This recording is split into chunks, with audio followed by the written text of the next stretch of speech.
கனடாவிலே jail கார்டாக பணியாற்றுகின்ற யாது சத்தியகாந்தன் என்கின்ற தமிழர் சிறைச்சாலைக்குள் நிகழ்த்தியிருக்கின்ற முறைகேடான சம்பவம் அதிர்ச்சியை ஏற்படுத்தி இருக்கின்றது. வணக்கம், நான் உமாசங்கர் ஆரூரன். என்னுடைய வலையொலி பக்கத்தை சப்ஸ்கிரைப் செய்யாது பார்த்து கொண்டிருப்பவர்கள் சப்ஸ்கிரைப் செய்து கொள்ளுங்கள். கனடாவின் டொரண்டோ தெற்கு தடுப்பு காவல் மையத்தில் TSDC என்று கூறுவார்கள், போதைப்பொருள், செல்போன்கள் மற்றும் ஆயுதங்களை கடத்திய குற்றத்திற்காக யாது சத்தியகாந்தன் என்கின்ற தமிழ் சிறை காவலருக்கு 26 மாத சிறை தண்டனை வழங்கப்பட்டிருக்கிறது.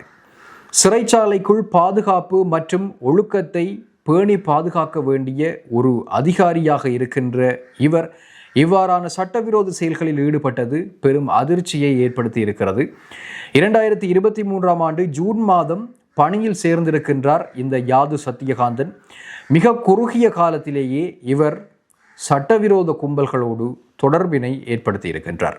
அக்டோபர் 2024ஆம் ஆண்டு கைதி ஒருவருடைய அறையிலே சோதனை நடத்தப்படுகின்றது. அப்படி நடத்தப்படுகின்ற சோதனையில் இளஞ்சிவப்பு நிற காலுறைக்குள், அதாவது பிங்க் கலர் சொக்ஸ் ஒன்றிற்குள் இருந்து மறைத்து வைக்கப்பட்டிருந்த நிலையில் கஞ்சா மற்றும் புகையிலை மீட்கப்படுகின்றது. இதனைத் தொடர்ந்து மற்றும் ஒரு கைதியிடம் இருந்து MDMA மற்றும் ஹஷிஷ் என்கின்ற போதைப் பொருட்கள் பறிமுதல் செய்யப்படுகின்றன. விசாரணை நடத்தப்படுகின்றது. அந்த விசாரணையில் வெளியாகிய அதிர்ச்சிகரமான தகவல்தான், சிறை காவலராக இருக்கக்கூடிய யாது சத்தியகாந்தன் தன்னுடைய அதிகாரத்தை முறைகேடாக பயன்படுத்தி அந்த போதைப் பொருட்களை சிறைக்குள் கடத்தி வந்திருக்கின்றார் என்கின்ற விடயம் வெளிச்சத்திற்கு வந்தது. இந்த குற்றச்சாட்டு உறுதிப்படுத்தப்பட்டது. MDMA, ஹஷிஷ், கஞ்சா மற்றும் வலி நிவாரண மாத்திரைகள் இப்படி கடத்தி கொண்டு வரப்பட்டிருக்கின்றன. இவை மட்டுமல்ல, இந்த மெட்டல் டிடெக்டர், அதாவது இந்த இரும்பு பொருட்களை கண்காணிக்கின்ற கருவி, அந்த கருவியிலே சிக்கப்படாத வகையில் வடிவமைக்கப்பட்ட 3 பீங்கான் கத்திகள், அதே போல செல்போன்கள் மற்றும் சார்ஜர்கள் ஆகிய பொருட்கள் இப்படி கடத்தி கொண்டு வரப்பட்டிருக்கின்றன. இந்த கடத்தல் வேலைக்காக யாது சத்தியகாந்த் 15,000 கனேடிய டாலர்களை பணமாக பெற்றிருக்கின்றார். இந்த வழக்கை விசாரித்த நீதிபதி ஹவீல் அமர்ஷி என்கின்ற நீதிபதி யாதுவின் செயல் நம்பிக்கை துரோகம் என்று விமர்சித்திருந்தார், கடுமையாக சாடியிருந்தார். சிறைச்சாலைக்குள் இருக்கும் கைதிகள் மற்றும் ஊழியர்களின் பாதுகாப்பை உறுதி செய்ய வேண்டிய கடமையில் இருக்கின்ற ஒருவர் அதற்கு நேர்மாறாக செயல்பட்டு ஆபத்தான சூழலை உருவாக்கி இருக்கின்றார் என்று நீதிபதி தன்னுடைய தீர்ப்பிலே குறிப்பிட்டிருந்தார். யாது சத்தியகாந்தன் நீதிமன்றத்தில் தன்னுடைய செயலுக்கு வருத்தம் தெரிவித்திருந்தார். இது ஒரு முட்டாள்தனமான மற்றும் தார்மீக ரீதியாக தவறான செயல் என்பதனை அவர் ஒப்புக்கொண்டிருந்தார். காவலர்களே கடத்தலில் ஈடுபடுவது இது முதன்முறையல்ல என்று சமூக ஆர்வலர்கள் கவலை தெரிவிக்கின்றார்கள். ஆகவே இவ்வாறான சம்பவங்கள் அடிக்கடி அங்கே இடம்பெற்றிருக்கின்றது. சிறைச்சாலைக்குள் போதைப் பொருட்களினுடைய விலை வெளிச்சந்தையை காட்டிலும் 10 மடங்கு அதிகமாக இருக்கின்றது. இதுதான் சிறைச்சாலைக்குள் இவ்வாறான கடத்தல் சம்பவங்கள், குற்றச்சம்பவங்கள் பதிவாகுவதற்கு அடிப்படை காரணமாக இருக்கின்றது. அதன் மூலமாக பாரியளவு பணத்தை திரட்டுவதற்கு இவர்கள் முயற்சி செய்கின்றார்கள்.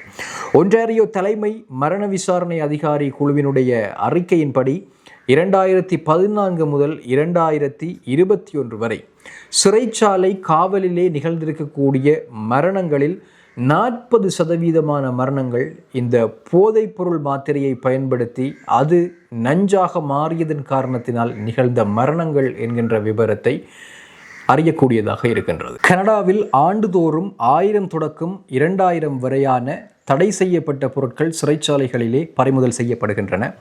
இதில் போதைப் பொருட்கள் முக்கிய இடத்தை பிடிக்கின்றன. 2019 தொடக்கம் 2023 காலப்பகுதியை எடுத்துக்கொண்டால் சுமார் 800 தொடக்கம் 1500 ட்ரக் சைசஸ், அதாவது போதைப்பொருள் பறிமுதல் பதிவாகி இருக்கின்றது. இதனுடைய மதிப்பு 10 மில்லியன் கனேடிய டாலர்களில் இருந்து 20 மில்லியன் கனேடிய டாலர்களுக்குள் இருக்கலாம் என்று நம்பப்படுகின்றது. அதிகம் கடத்தப்படுகின்ற போதைப் பொருட்களாக கனேபிஸ், மெத்தாம்ஃபெட்டமைன், ஒப்பியோய்ட்ஸ், கொக்கைன் ஆகியவை காணப்படுகின்றன. இதேவேளை இந்த ஒப்பியோய்ட்ஸ், அதாவது ஃபெனடைல் என்பது குறிப்பாக மிகவும் ஆபத்தானதாக கருதப்படுகின்றது. ஏனென்றால் அதில் பயன்படுத்தப்படுகின்ற சிறிய அளவு கூட உயிருக்கு ஆபத்தானது என்று குறிப்பிடப்படுகின்றது. இவை கடத்தப்படுகின்ற முறைகள் பார்சல்கள் மற்றும் அஞ்சல்கள் மூலமாக சிறைச்சாலைக்குள்ளே கடத்தப்படுகின்றன. சிறைச்சாலை பார்வையாளர்கள் மூலம் கடத்தப்படுகின்றன. ஊழியர்களினுடைய உடந்தை காரணமாக இந்த கடத்தல்கள் வெற்றி அடிக்கின்றன. ட்ரோன் மூலம் கொண்டு வந்து அதனை சிறைச்சாலைக்குள் போடுகின்ற சில சம்பவங்களும் இடம்பெற்றிருக்கின்றன. கோவிட் காலத்திற்கு பிறகு ட்ரோன் ஸ்மக்லிங் மற்றும் சிந்தட்டிக் ட்ரக்ஸ் இந்த பாவனை அதிகரித்திருக்கின்றது. சிறைச்சாலைக்குள் இந்த போதைப்பொருள் பாவனையை கட்டுப்படுத்துவதற்கு பொடி ஸ்கேனர்கள் வைத்திருக்கின்றார்கள். அதே போல இந்த போதைப் பொருட்களை அடையாளம் காணக்கூடிய போலீஸ் நாய்களை பயன்படுத்துகின்றார்கள். அதுபோல மெயில் ஸ்கிரீனிங் டெக்னாலஜி என்கின்ற தொழில்நுட்பத்தையும் பயன்படுத்துகின்றார்கள். இருந்தாலும் இவை தொடர்ச்சியாக இடம்பெறுகின்றன.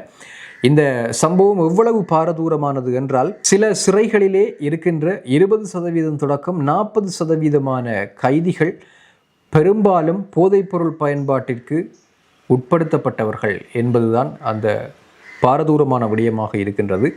இதன் காரணத்தினால் வன்முறை சம்பவங்கள் அதிகரிப்பதற்கு வாய்ப்பு இருக்கின்றது.